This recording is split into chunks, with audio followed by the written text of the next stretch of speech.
Nah, generasi bingung, asli bingung. Udah tahu sistem kepartaian, tapi kok loyalis terhadap tokoh. Udah tahu eh, hidup itu kayak apa gitu ya tantangannya. Tapi kok setiap hari nggak dipersiapkan, nggak belajar, nggak cari tahu dan lain sebagainya. Udah gitu hidup ini tuh begitu luar biasa majunya, udah HP udah betapa canggihnya, tapi masih aja ada orang yang ketinggalan berita, bahkan sampai ada istilah FOMO. Tahu nggak apa yang paling berubah dari generasi saat ini setelah COVID? Lagi-lagi COVID. Ya, kata COVID ini sangat-sangat luar biasa viral. Nggak viral sih gimana ya. Em, Suatu keadaan yang berubah drastis, terus dibumbui dengan cerita konspirasi yang bombastis, yang membuat hati yang mendengar terkadang meringis, bahkan bisa ketawa terkikik-kikik.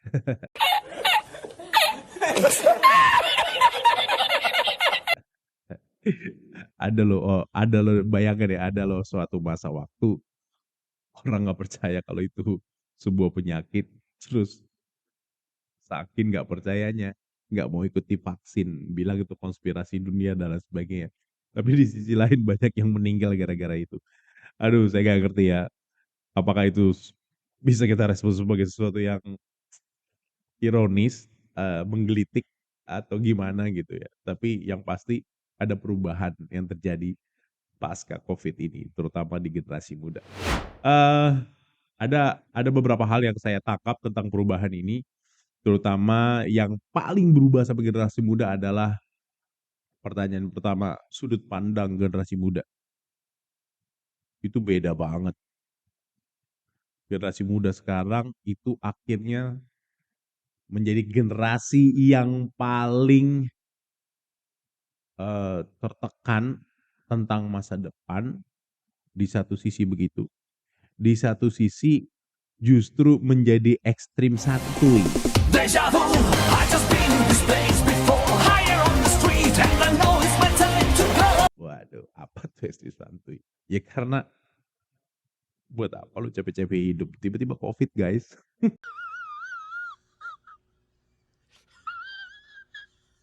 Aduh, di awal-awal COVID ya, kita lihat aja di sekolah. Orang rindu sekali bersekolah di awal-awal COVID. Tapi setelah sekolah, wih pengen zaman COVID. Aneh banget ya. Itu aneh banget sumpah dah. Gimana ceritanya gitu. Jadi yang bagaimana perilaku generasi muda pasca COVID. Yang pertama ya cara pandangnya berubah tentang hidup itu. Saya nggak tahu ya cara pandang ini makin makin maju seperti orang-orang eh, dunia bagian barat gitu yang eh, lives matter, hidup itu penting, maka harus diisi dengan pilihan-pilihan hidup yang tepat. Atau seperti orang-orang timur yang, yuk kita mesti sukses, kita harus persiapan-persiapan. Yaitu kayak kita balik lagi ke era dulu ya, era negara-negara bangsa-bangsa menjajah dan era-era bangsa yang dijajah gitu. Ya kalau orang yang ngejajah mah suka-suka aja ya. Ya itu hidup gue suka-suka gue mau ngejajah mau gimana gitu. Tapi gara-gara orang-orang yang dijajah, ya kita harus bangkit, kita harus berubah. Di era modern ini ya sama aja gitu. Bangsa-bangsa yang lebih dulu maju dan mengerti ya, ya hidup itu penting, jadi kita harus nikmatin hidup. Yang satu lagi, menikmati hidup itu ya justru dengan mencapai kesuksesan. Nah, sudut pandang generasi muda itu bergeser menjadi sudut pandang yang menurut saya sudut pandang yang sangat tertekan tentang hidup. Akhirnya eh, kesempatan waktu untuk berpikir, untuk santuy nggak bisa, dan akhirnya menjadi sangat tertekan, sangat merasa sia-sia, dan akhirnya main menjadi jawaban utama. Bukan hanya di generasi muda tingkat remaja, tapi generasi muda setingkat saya atau di atas saya justru paling banyak berubah bahwa ya ternyata capek-capek jalanin hidup ini tuh buat apa sih ujung-ujungnya. Itu yang pertama, sudut pandang yang berubah. Ya nggak salah sih bahwa setiap zaman dengan kemajuannya pasti sudut pandangnya berubah. Tapi pas ke Covid yang begitu patah gitu ya, wah lagi enak-enaknya, sedeng tiba-tiba berubah. Bahkan pemerintah juga banyak gelagapan gitu ya. Bangsa kita sangat dibanggakan oleh bangsa luar, negara luar kalau penanganan Covid di Indonesia itu luar biasa. Tapi pasca Covid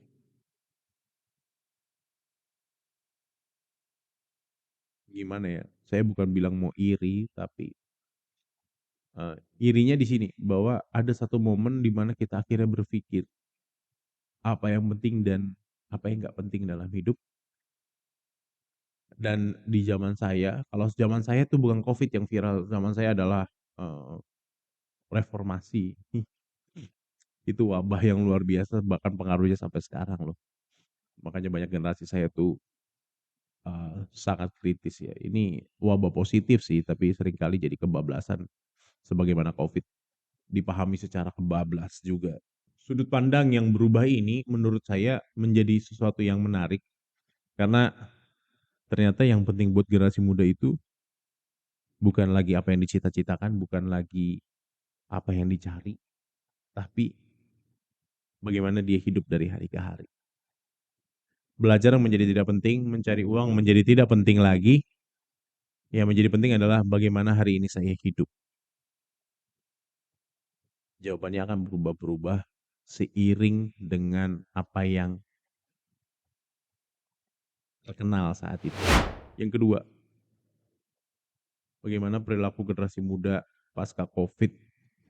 Yang pertama tadi sudut pandang yang berubah, yang kedua adalah cara main yang berubah. Kalau kita ngeliat adik-adik kita di generasi yang bawah, yang lebih muda, mereka itu lebih suka bertemu secara online dibanding bertemu secara tatap muka. Daring atau luring, waduh. Kenapa? Karena generasi muda di bawah, yang di bawah gitu, yang very very young, tidak suka untuk berkonflik. Karena untuk berkenalan aja susah loh. Ya gimana ya, caranya online aja gitu. Apalagi budaya second account gitu ya di dunia sosial media begitu menjamur. Dan saya ngelihat banget ada first account-nya tuh justru nggak ada postingan apa-apa, nggak ngerti. Jadi terlalu berhati-hati untuk menilai, itu juga menarik tuh. Saya pikir generasi sekarang semakin fearless, tapi justru kayaknya justru malah makin takut ya. Takut apa? Saya juga nggak tahu apa yang ditakuti. Tapi kalau takut harusnya logisnya ya, kalau kita takut sesuatu kita akan mempelajari apa yang kita takuti hingga suatu saat kita nggak takut. Tapi generasi muda sekarang nggak gitu. Iya dia nggak, karena dia nggak tahu apa yang ditakuti, nggak ngerti. Iya, sama seperti COVID, pengetahuan baru tapi dengan dibumbui banyak hal-hal yang bombastis, akhirnya COVID itu apa sampai hari ini juga nggak ada yang bisa merumuskan dengan jelas kecuali apa kata penguasa.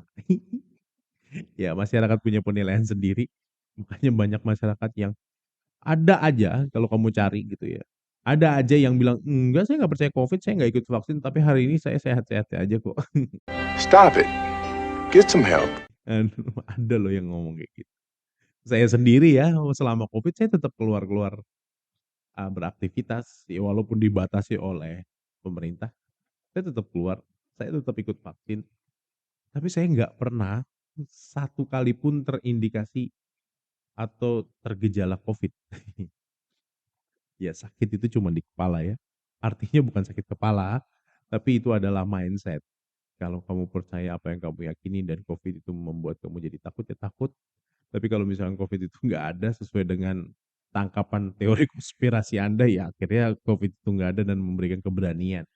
Masanya di luar sana semua dibatasi, jadi akhirnya repot. Apalagi istilah PSBB lah, dan lain sebagainya yang berubah-berubah itu juga membuat kita bingung. Nah, itu menjadi perilaku ketiga yang ingin saya bilang, yaitu kita menjadi generasi yang bingung. Jadi jangan kaget kalau kontestasi politik hari ini dikuasai oleh generasi yang bingung. Nggak bisa bedain tuh. Makanya kamu harus lihat konten saya, pemilih cerdas gitu ya. Bingung karena nggak bisa memberikan pisau analisa yang cukup baik gitu terhadap paslon-paslonnya. Ya, yang penting gemoy gitu ya. Gitu aja, yang penting gimmick gitu kan. Akhirnya semua akan bertindak gemoy karena itu terjadi ketiga paslonnya bertindak supaya dibilang gemoy atau mengambil perhatian calon pemilih. Dan yang terakhir, selain bertindak gemoy juga bertindak keren, seakan-akan keren sih.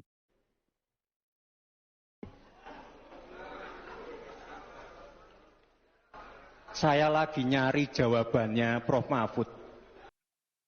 Saya mau bahas gini ya, kenapa saya bilang begitu ya. Eh, Baru kali ini saya melihat bagaimana sebuah kontestasi politik pakai karya AI atau kartun atau apalah itu ya. Dan orang seneng lihatnya. Dulu orang berlomba-lomba bagaimana mendapatkan potret gitu ya, gambaran yang real supaya nggak terasa dibuat-buat. Ini justru yang dibuat-buat itu malah malah yang disukai. Iya, kayak kartun pakai AI gitu. Baru kali ini ada kampanye kartun. Ada lagi di daerah Jakarta Timur, saya lihat spanduk luar biasa, calon legislatif dibalik fotonya. Aduh, saya nggak ngerti lagi. Apalagi kalau ngeliat slogan-slogannya, pilih saya terus akan sejahtera, pilih apa namanya, pilih partai A, sekolah gratis gitu kan. Ini pemilihan calon legislatif tapi kayak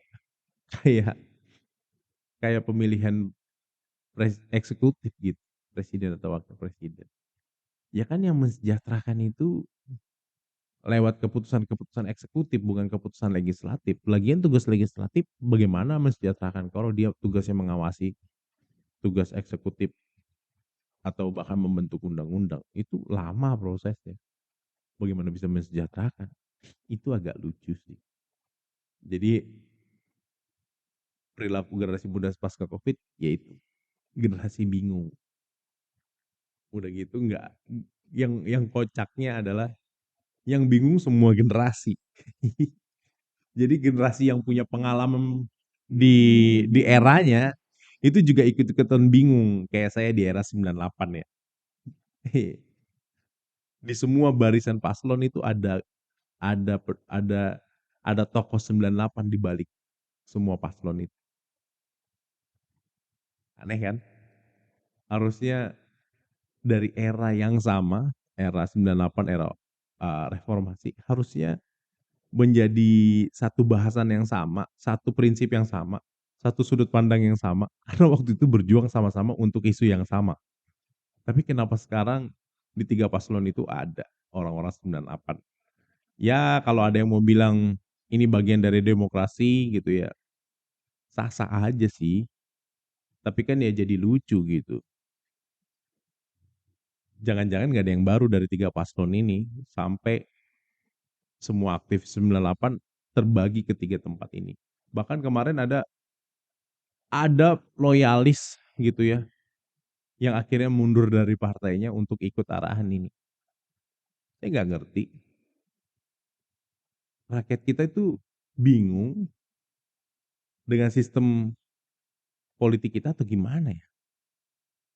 Kenapa jadi sistem ketokohan? Kamu boleh lihat konten kita tentang eh, pemilu, peduli politik, sorry, yang lalu sudah diposting. Kenapa jadi ngejar tokoh? Kenapa jadi ngejar tokoh? Sedangkan sistem politik kita tuh sistem kepartaian. Harusnya kita tuh pelajari partai itu gimana, bukan lihat seberapa bagus hanya gitu ya, hanya bertarung dari betapa bagusnya programnya, betapa realistis programnya, bagaimana data yang dipakai, itu bisa berubah, apalagi pasca Covid. Karena Covid banyak kan anggaran yang digeser, karena Covid bahkan membuat membuat efek samping yang menurut saya agak menggelitik, bagaimana bisa 3 periode. 3 periode aja. Itu kalau bukan gara-gara Covid nggak mungkin muncul. Karena udah terjadi zaman Soekarno, presiden pertama kita yang mau dijadikan presiden abadi dan ditolak. Ya, padahal dan lucunya disahkan lagi. Disahkan dia jadi presiden kita selama-lamanya. Iya, kalau raja sih emang selamanya ya kan. Keturunannya sampai sekarang juga akan menjadi penerus gitu. Tapi mana ada sih presiden seumur itu. Tapi ya kalau kita komentari zaman itu berarti pikirannya futuristik ya. Tapi akhirnya kan nggak berjalan ya. Nah generasi bingung, asli bingung. Udah tahu sistem kepartaian, tapi kok loyalis terhadap tokoh. Udah tahu eh, hidup itu kayak apa gitu ya tantangannya. Tapi kok setiap hari nggak dipersiapkan, nggak belajar, nggak cari tahu dan lain sebagainya. Udah gitu hidup ini tuh begitu luar biasa majunya, udah HP udah betapa canggihnya, tapi masih aja ada orang yang ketinggalan berita, bahkan sampai ada istilah FOMO. Aduh, gimana ya, ada orang yang ketakutan nggak tahu sesuatu. Tapi ada juga loh istilah lawannya, saya lupa, coba tolong di komen di bawah ya. Ini generasi bingung sumpah. Akhirnya jadi ini yang menurut saya yang perbedaan generasi muda pasca Covid, menurut saya boleh nggak sih saya labelin, saya anugerahkan generasi ini bukan bukan jadi generasi Covid atau generasi apa rebahan gitu ya, enggak. Mereka tuh generasi bingung. Kita ini menjadi generasi bingung. Kalau istilah generasi rebahan itu muncul di generasi Covid. Ya belajar sambil rebahan. Tapi memang kurikulum merdeka justru yang sekarang digadang-gadang sama pemerintah, bahkan dunia ya. Justru gimana caranya belajar sebagaimana yang kita nyaman. Ya kalau nyaman tiduran ya sok belajar sambil tiduran gitu. Tapi yang diambil tidurannya, belajar yang enggak. Ini generasi bingung. Bingung apalagi di era saya pacaran dari usia SMP itu udah ada, mungkin bahkan dari SD ada yang pacaran gitu ya. Bahkan, kalau kamu nonton bioskop tuh, salah satu iklan resminya dari, saya nggak tahu lupa badannya apa yang mengawasi bioskop. Ada tuh tentang chat gitu ya, duet chat yang mami papi atau apa gitu ya. Tapi ternyata yang ngechat itu anak-anak dan sedih ketika di-chat, putus gitu tuh. Ada tuh kalau kamu perhatikan di bioskop, persis sebelum filmnya mulai itu. Yang pesannya ujungnya adalah, "Tontonlah sesuai dengan usia Anda." Tapi kenapa iklannya itu satir sih, nyeleneh banget gitu ya, chat-chat-an anak-anak tapi panggilnya mami papi. Itu tuh justru mempromosikan kebingungan ya. Apalagi kalau mau lihat berita gitu, membingungkan sekali. Apalagi saat ini lucu ya, kita dikasih isu-isu yang bukan isu ya, keadaan yang menarik gitu. Menariknya apa? Bingung, orang mau pilih Ukraina atau Rusia. Bingung, orang mau pilih Palestina atau Israel. Eh, ingat kata-kata saya. Kebingungan itu dibuat secara sengaja. Hanya orang-orang yang memiliki kecerdasan dan kejernihan dalam hidup yang tidak tergoyahkan dengan keadaan. Saya pernah mendapatkan sebuah cerita di zaman saya sekolah. Cerita ini nyindir banget ke saya gitu dan saya akhirnya sekarang baru paham. Ada seorang tua yang habis bekerja terus dia beristirahat di bawah pohon rindang.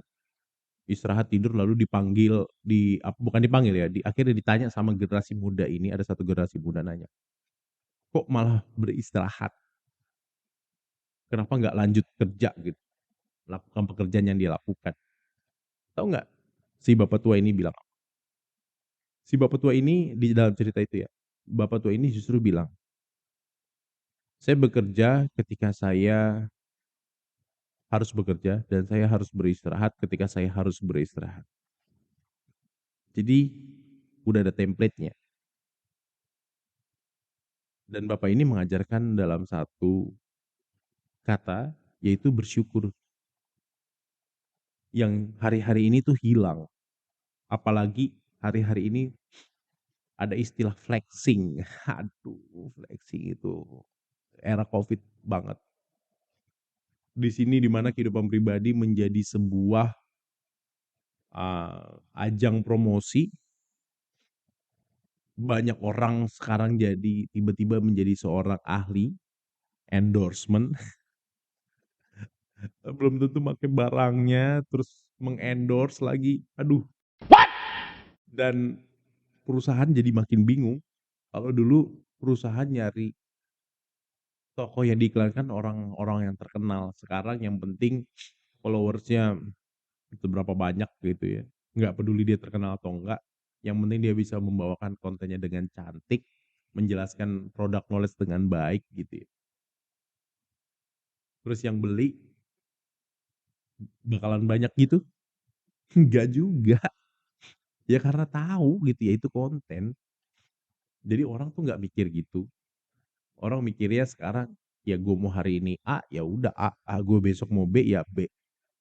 Makanya generasi Z sekarang di era politik Gen Z ya yang selalu digadang-gadang, udahlah jangan bilang Gen Z lah, generasi pasca Covid aja lebih gampang.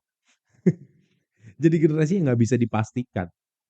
Makanya banyak banget metode yang dipakai lewat sosial media, lewat TikTok, lewat YouTube dan lain sebagainya gitu ya, untuk menarik perhatian mereka. Ingat, generasi ini adalah generasi bingung yang bahkan sejarah nggak penting buat mereka. Founding father kita, pendiri negara kita ini, bangsa kita ini bilang, jas merah jangan sekali-sekali lupakan sejarah. Kita udah sering dengar kata-kata itu, tapi buat generasi sekarang, apa itu sejarah? Udah pelajarannya membosankan. Sekarang si pembuat sejarah adalah kamu yang viral. Itulah sejarah. Nggak peduli lagi apakah apa yang diomongkan itu baik atau enggak, apakah yang diomongin penting atau enggak, yang penting viral apa enggak. Lagian dunia sekarang tuh bergerak sangat cepat sampai tanpa banyak yang harus diketahui dan akhirnya menjadi nggak penting lagi. Generasi sekarang tuh generasi yang sangat-sangat eksklusif. Yang kalau bahasa mereka adalah sangat circle. Salah nggak sih punya circle? Ya enggak lah. Karena ada satu kecocokan. Yang menjadi salah adalah ketika kamu menjadi dalam satu circle dan kamu nggak peduli dengan circle yang lain. Nggak peduli dengan keadaan yang lain.